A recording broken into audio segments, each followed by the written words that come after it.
Hello! Today we are going to be creative using our imaginations as we create a superbug!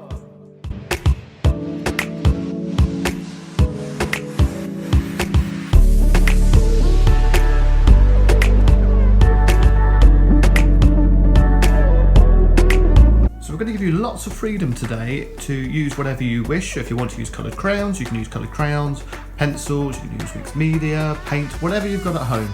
Unfortunately, I'm just going to be using a pencil.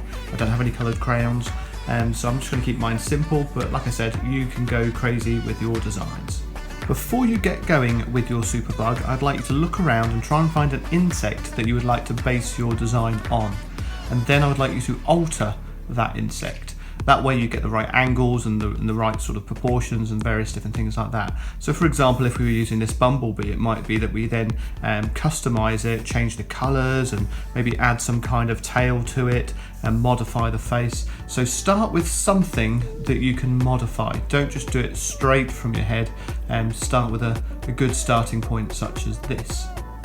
So I'm going to use this insect as my starting point. I'm going to draw that out and then I'm going to customize it into the superbug it deserves to be.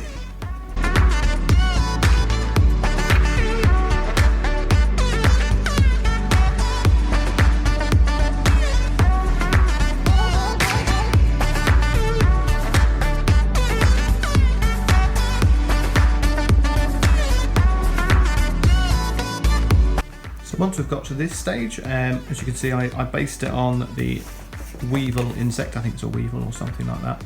And what I've done is I've changed the face. I've given it some kind of rhino beetle horn and some stag beetle style mouth area. And then as we follow down from the thorax, the abdomen, then we join to what looks a bit like a scorpion tail. So I've kind of mixed several different ideas together, and now it's about shading it in.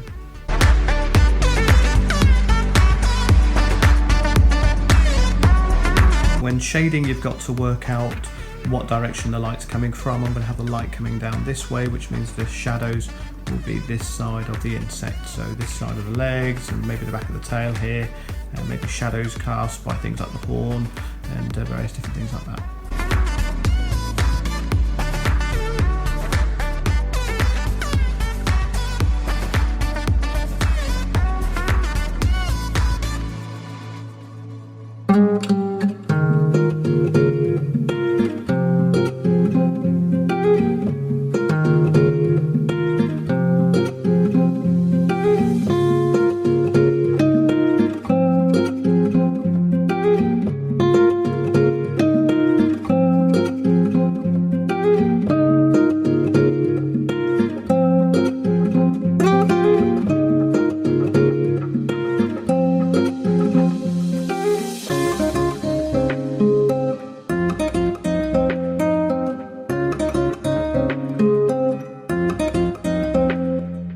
So whether you decide to use coloured crayons or pencil, it's probably a good time to stop the video just to explain a few techniques. Firstly, contrast is a really key word that I use a lot, and it's the idea about going as dark as you can and then leave some areas of white where it's as light as you can, and especially when they're next to each other, it really creates a strong contrast between the light and the dark. The other thing is directional marks. So because we want this insect to look three-dimensional, you can see the way I changed the direction of my pencil and kind of shape around the direction. So on this thorax area here, my lines are going to be shaped to make it look 3D. If I just went left to right, it would flatten the image. So it's trying to direct those pencil marks to make a 3D appearance.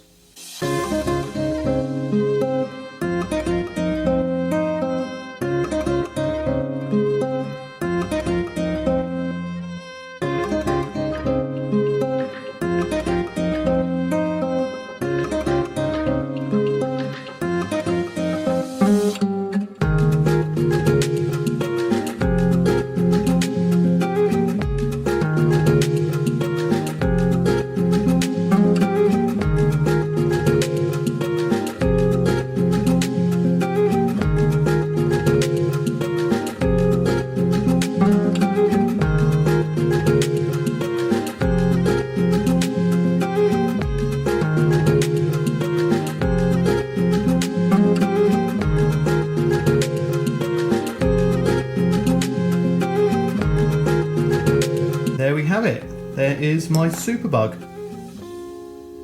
So best of luck with yours, and we look forward to seeing what you create.